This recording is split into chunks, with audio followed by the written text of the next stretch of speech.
अस्सलाम वालेकुम students, ninth class computer science की आज की इस वीडियो में हम डिस्कस करेंगे best practices in online behaviour वाला टॉपिक। इसके अंदर एक्चुअली हमारे पास दो हेडिंग्स है, एक responsible usages of social media, email, cloud services and online applications.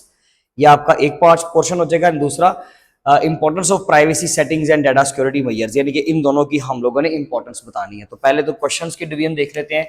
एक तो आपको जस्ट ये आ सकता है कि जी हमें किस किस प्लेटफॉर्म के ऊपर एक रिस्पॉन्सिबल बिहेवियर शो करवाना चाहिए। तो एक शॉर्ट क्वेश्चन तो हो गया ये वाला, जस्ट जिसमें सिर्फ नाम लिखने होंगे और मोस्टली इसी तरह का क्वेश्चन आएगा। Social media, email, cloud services, online application, उसमें आप सॉफ्टवेयर की बात कर रहे हैं, उसमें वेबसाइट्स का नाम लिख दे। तो ये सारे आपके 3 4 5 पॉइंट्स जो है वो बन जाएंगे सिर्फ नाम लिखने के हवाले से। इसके अलावा इसके ऊपर जब शॉर्ट आएगा तो इसी तरह से आएगा कि इंपॉर्टेंस ऑफ प्राइवेसी सेटिंग्स या importance of data security measures. ये दोनों इकट्ठे तो शॉर्ट में नहीं आ सकेंगे, एक ही आएगा, कोई से भी एक। ये भी शॉर्ट क्वेश्चन में आ सकता है, पूछा जा सकता है, और ये भी शॉर्ट के तौर पे। ये एक सिंपल सा शॉर्ट क्वेश्चन का टॉपिक है, आप लोगों ने बड़ा जल्दी से समझ लेना इसको। देखिए जी, हमारी बेस्ट प्रैक्टिसेस क्या होनी चाहिए, जो हमने करना है, वो हमारे जो एक्शंस हैं वो अच्छे कैसे हो सकते हैं ऑनलाइन बिहेवियर में। देखिए, उसमें हमें रिस्पॉन्सिबल होना चाहिए सोशल मीडिया के इस्तेमाल में। सोशल मीडिया के ऊपर जैसे कि अगर हम बात करें सोशल मीडिया की, तो इसमें कौन कौन सी एग्जांपल आ जाएगी। इसमें फेसबुक की बात कर लेते हैं हम लोग, इसमें आप इंस्टा की एग्जांपल ले लें, इसमें आप स्नैपचैट की बात कर लो, इसमें आप लोग ट्विटर की बात कर लें, ठीक है जी, लिंक्डइन की बात कर लो। तो ये दीज आर द प्लेटफॉर्म्स के जो हम लोग इस्तेमाल करते हैं सोशल मीडिया के तौर पे। यूट्यूब की बात कर लें, वो भी सोशल मीडिया का एक हिस्सा है। तो इन तमाम चीज़ों को इस्तेमाल करते हुए हम लोग जब कोई भी पोस्ट करते हैं अपने अकाउंट से, क्योंकि डेफिनेटली हमारा एक प्रोफाइल होता है, हमारा एक प्रॉपर अकाउंट होता है, हमने अपना नाम लिखा है, अपनी डेट ऑफ बर्थ बताइए, अपनी पर्सनल इन्फॉर्मेशन शेयर की हुई है। फिर हम कहीं पे अगर आ रहे हैं, कहीं पे जा रहे हैं, तो हम अपना वो करंट स्टेटस, अपनी पिक्चर, वो तमाम चीज़ें अपलोड कर देते हैं। हम अपने इमोशंस, अपनी फीलिंग्स, अपनी थॉट्स को शेयर कर देते हैं। तो सोशल मीडिया के ऊपर इसके अलावा क्या फ़ायदा जी सोशल मीडिया का, अवेयरनेस पर्पज़ के लिए, यानी कि कोई भी हमारे नेशनल लेवल पर, इंटरनेशनल लेवल पर कोई हैपनिंग्स हुई हैं, कोई एक्शंस हुए हैं, कोई भी इवेंट्स हुए हैं, तो उनके बारे में हमें न्यूज़ सोशल मीडिया पे मिल जाती है। कोई भी बंदा अपनी कोई आर्ट, अपनी कोई स्किल शेयर कर देता है सोशल मीडिया पे, तो ये तमाम चीज़ें जो है वो पोस्टिंग्स में आती हैं। ये तमाम चीज़ें लोग पोस्ट कर देते हैं। तो ये पोस्ट करते वक्त हम लोगों ने ख्याल रखना है, हमें क्या रखना है, क्या रहना है, रिस्पॉन्सिबल रहना है, जिम्मेदारी दिखानी है। किस तरह की, कि हम लोगों ने कोई अनएथिकल पोस्ट सोशल मीडिया के ऊपर नहीं करनी। कोई रिलीजन के हवाले से, किसी इंडिविजुअल ग्रुप के हवाले से, आर्मी के हवाले से, पुलिस के हवाले से, या फिर अपनी गवर्नमेंट के हवाले से, अपनी कंट्री को लेकर, किसी दूसरे कंट्री को लेकर हम लोगों को कोशिश करनी है कि हम लोग जो है वो मॉडरेट बिहेवियर अपनाएं। यानी कि कोई ऐसी पोस्ट ना करें कि जिससे किसी की दिल आजारी हो या अनएथिकल बिहेवियर कंसिडर किया जाए, साइबर बुलिंग के जो है वो जिम्मे में कोई चीज़ आ जाए। ऐसी चीज़ों से हमें बचना है, साइबर क्राइम से बचना है, साइबर बुलिंग से बचना है। ऑनलाइन किसी को आपने जो है वो किसी तरह का, यानी कि क्रिमिनल एक्टिविटी आपने नहीं करनी। लोग ऑनलाइन जो है वो कर लेते हैं, अब्यूसिव बिहेवियर यूज कर लेते हैं, गाली गलौज कर लेते हैं, या एक दूसरे को जो है वो धमकी दे देते हैं, फ्रॉड कर लेते हैं, चीट कर लेते हैं। इन चीज़ों से बचना है। ये आपका होना चाहिए सोशल मीडिया को इस्तेमाल करते वक्त का बिहेवियर। तो बस वो यही कह रहा है कि जी रिस्पॉन्सिबल यूजर जो है वो सोशल मीडिया में आपका किस तरह से। तो आप सोशल मीडिया प्लेटफॉर्म्स के नाम लिखें, साथ में ये कंटेंट लिख दें कि हमें एथिकल बिहेवियर यूज करना चाहिए। कोई भी अनएथिकल पोस्ट, कोई अनएथिकल अपनी इंफॉर्मेशन वो शेयर नहीं करनी चाहिए। इवन हमें साथ में एक पॉइंट ऐड करना है कि हमें पर्सनल इंफॉर्मेशन जो है वो भी शेयर नहीं करनी चाहिए। आपका पर्सनल होम एड्रेस, आपका पर्सनल डाटा जो है वो आपको शेयर नहीं करना चाहिए। वैसे तो हमारे पास कंट्रोल होता है कि वो चीजें कौन देख सकता है या कौन नहीं देख सकता, वो अभी हम बात करेंगे यहाँ पे आके। खैर ये चीज होगी। नंबर 2 पे आ गया ईमेल। ईमेल जैसे कि हम बात कर लेते हैं, जैसे कि जीमेल की सर्विस की बात कर ले आप लोग, याहू की बात कर लो, ठीक है। इसके अलावा हॉटमेल की सर्विस हम लोग इस्तेमाल करते हैं। तो ये तमाम ईमेल्स इस्तेमाल करते वक्त हम लोगों को, ये सारे क्लाइंट्स हैं ना बेसिक, सॉरी सर्वर्स हैं, तो इन सर्वर्स को हम लोग इस्तेमाल करते हैं।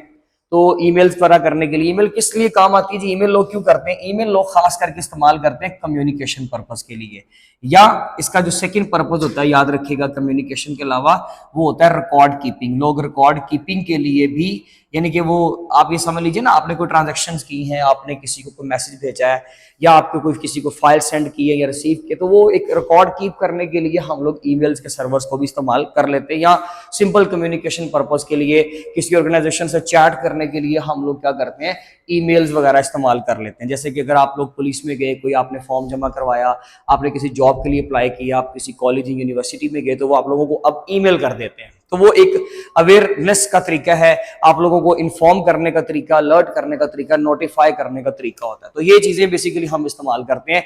इसमें अब हमारा रिस्पॉन्सिबल बिहेवियर क्या होना चाहिए? हम तो पढ़ रहे हैं कि रिस्पॉन्सिबल यूजेज ऑफ दिस, तो रिस्पॉन्सिबल बिहेवियर ये होना चाहिए कि आप लोगों को अगर कोई अननोन बंदे से मैसेज आता है जिसको आप जानते ही नहीं हो, ऐसे रिसीवर से अगर आपको कोई मैसेज रिसीव हुआ तो आप लोगों ने उसको विदाउट इन्वेस्टिगेशन आपने उसको ओपन नहीं करना। कोई आपको लिंक भेज देता है, अनएथिकल लिंक हो सकता है, उसमें वायरस हो सकता है, या उसमें आप अगर लेट से उस लिंक के ऊपर क्लिक करते हो तो आपकी इन्फॉर्मेशन चोरी की जा सकती है, आपका डाटा लीक किया जा सकता है। आपने जो भी उस वक्त क्रेडेंशियल्स यूज किए, आपने ईमेल पासवर्ड यूज किया, अब आप लॉग्ड इन हो, लॉगिन किया हुआ है ना, लिंक पे क्लिक करते ही क्या पता आपका ईमेल और पासवर्ड चोरी हो जाए। लोगों ने इस तरह के सॉफ्टवेयर, इस तरह की एप्लीकेशंस, इस तरह के वेब पेजेस बनाए होते हैं जो एक्सट्रैक्ट कर लेते हैं इन्फॉर्मेशन को। तो हमें जो है वो अननाउन, जो लोगों को हम नहीं जानते, अगर वहां पे हमें कोई ईमेल रिसीव होता है, कोई स्पैम ईमेल रिसीव होता है, तो हमें उन लिंक्स के ऊपर क्लिक नहीं करना, या उन फॉर्म्स को, पेजेस को डिजाइन जो है डाउनलोड नहीं करना। नंबर 3 पे आता है क्लाउड सर्विसेज। क्लाउड सर्विसेज में पहली बात तो ये कि होता क्या है, तो क्लाउड सर्विसेज जैसे कि आप बात कर लें गूगल ड्राइव की, सबसे सिंपल गूगल वालों की एक सर्विस है, हमें फ्री में भी मिलती है कुछ हिस्सा, और अगर हम लोग इसके ज्यादा मेमोरी चाहते हैं, यानी कि मेरे पास कंप्यूटर में फाइल्स हैं, तो मैं लोकली उस कंप्यूटर में नहीं बल्कि इंटरनेट के ऊपर रखवाना चाहता हूं, ताकि कहीं पे भी किसी भी डिवाइस के ऊपर अगर मैं उसको यूज करना चाहूँ, इस्तेमाल करना चाहूँ तो कर लूँ। अगर एक पिक्चर मेरे मोबाइल में लोकल मेरी गैलरी में पड़ी हुई है, तो उस पिक्चर को ओपन करने के लिए मुझे मेरा फोन चाहिए, हर सूरत चाहिए। लेकिन अगर गूगल ड्राइव पे एक पिक्चर पड़ी हुई है, तो वो मैं दुनिया के किसी भी कोने में हूं, मेरे पास कोई भी डिवाइस है, मुझे सिर्फ अपना अकाउंट का ईमेल और पासवर्ड लगाना है, वो पिक्चर मैं वहां से हासिल कर सकता हूं ओवर द इंटरनेट के ऊपर।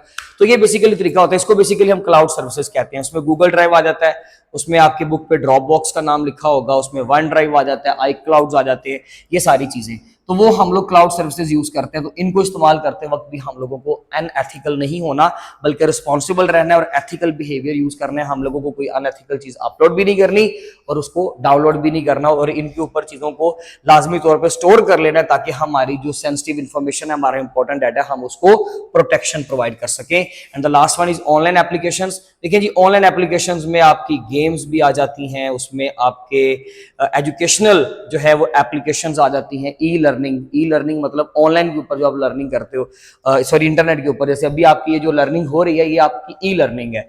तो इस तरह की कोई एजुकेशनल एप्लीकेशन है, या कोई गेम है, या फिर आप समझ लीजिए जी इसमें हम बात कर लेते हैं कोई ई कॉमर्स की कोई वेबसाइट या कोई ई कॉमर्स की एप्लीकेशन है। तो इन तमाम ऐप्स को इंस्टॉल करते वक्त आप लोगों को एथिकल रहना है, और आप लोगों ने हमेशा ऑथेंटिक रिसोर्सेज को यूज करना है। ऑथेंटिक रिसोर्सेज से क्या मुराद है जी? देखिए, या तो आप लोग अगर एंड्रॉइड में यूज कर रहे हो तो उसमें आप खास करके गूगल प्ले स्टोर यूज करें, आप प्ले स्टोर से कोई भी एप्लीकेशन को इंस्टॉल करें, प्ले स्टोर से, ठीक है जी। इसके अलावा अगर हम बात यूज कर रहे हैं एप्पल की प्रोडक्ट्स, तो हम लोगों को एप्पल स्टोर यूज करना चाहिए। ये बेसिकली ऑथेंटिक प्लेटफॉर्म्स, अगर हम यहां से कोई चीज डाउनलोड करेंगे, इंस्टॉल करेंगे, तो वो हमारे लिए नुकसानदेह नहीं हो सकती।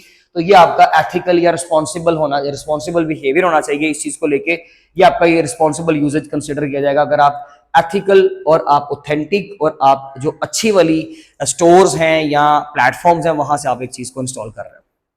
द लास्ट वन इज, जो इसकी सेकंड एंड लास्ट हेडिंग है, वो है importance of privacy settings and data security.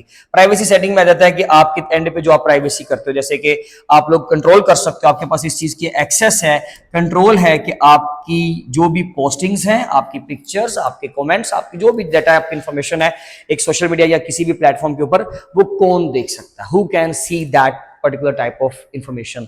अगर तो वो आप पब्लिकली सबको दिखाना चाह रहे हो, जैसे कि हम स्टेटस लगाते हैं तो हमारे पास भी 3 ऑप्शन आते हैं कि आप पब्लिकली सबको दिखाना चाहते हो, कुछ सिलेक्टेड कैंडिडेट्स हैं, या कुछ लोग, सारे लोग हैं लेकिन उसमें से कुछ एक्सक्लूडेड हैं, वो बता दें। तो वो अब हमारी मर्जी होती है कि हम लोग एक चीज को पब्लिक करना चाहते हैं, या हम अपने फ्रेंड्स के साथ, सिर्फ अपने फ्रेंड्स के साथ, या फिर जो है हम लोग उसको विद नो बॉडी, यानी कि किसी के साथ भी हम लोग उसको इन्फॉर्मेशन को शेयर नहीं करना चाह रहे, सिर्फ मैंने अपने प्लेयर के लिए और अपनी सेटिस्फेक्शन के लिए उसको अपलोड किया और कोई भी नहीं। तो वो प्राइवेसी सेटिंग्स हमारे पास होती हैं, उससे हम लोग कंट्रोल कर सकते हैं अपने डाटा को, जो है वो हर लिहाज से सिक्योर रख सकते हैं। यानी कि हमें लगता है कि ये मेरी जो चीज़ है या जो मैंने आज पोस्ट की है, ये मुझे दोस्तों के साथ शेयर नहीं करनी, ठीक है, ये इससे कोई फर्क नहीं पड़ता, पब्लिकली भी कर दूंगा तो कोई फर्क नहीं पड़ता, तो उस चीज को पब्लिक कर देंगे। और अगर मुझे लगता है कि नहीं पब्लिकली नहीं, सिर्फ मेरे फॉलोअर्स, मेरे व्यूअर्स, जो मेरे फ्रेंड्स हैं, जो मेरे साथ रिलेशनशिप में है, जो मेरे साथ कांटेक्ट में है, मुझे सिर्फ उनके साथ एक न्यूज़ शेयर करनी है, तो फिर फ्रेंड्स की जो है वो हम ऑप्शन को चूज कर लेंगे, अदरवाइज फिर नो बॉडी। ठीक है जी।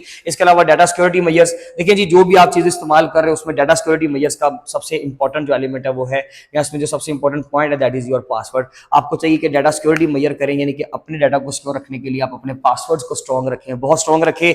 उसमें अल्फाबेट्स यूज करें, स्मॉल और कैपिटल।